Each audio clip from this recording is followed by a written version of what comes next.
In the winter of 1531, on the outskirts of the Great Lakes and hills of central Mexico, a quiet man walked the road toward Mass.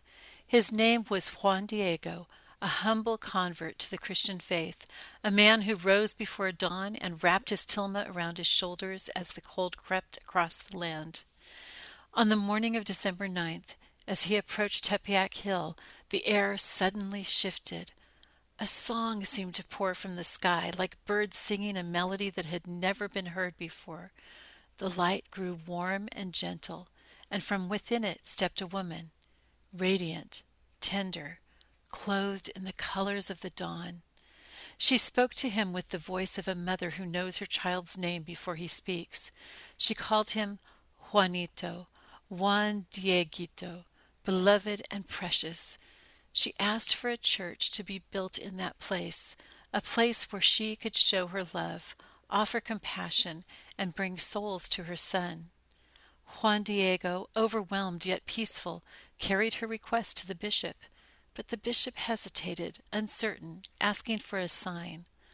Juan returned to Tepeyac, and again she met him, not as a queen demanding, but as a mother waiting with patience and unwavering kindness.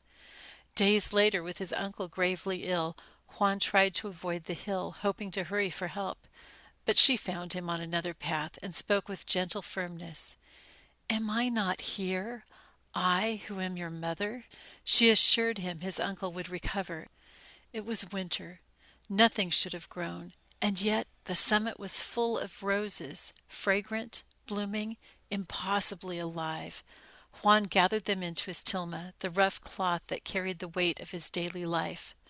When he unfolded that tilma before the bishop, the roses tumbled to the ground like a waterfall of grace, and upon the cloth, as if painted by the breath of heaven, was the image, the woman he had seen, the mother whom God had sent, standing in humility, surrounded by light, her garments speaking in symbols the native people understood.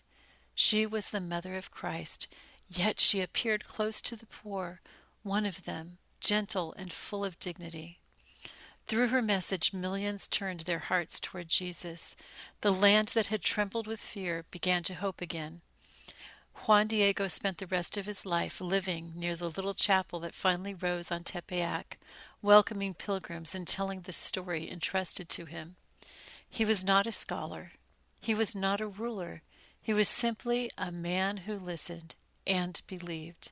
And through him, the Mother of God embraced a people and changed the course of history.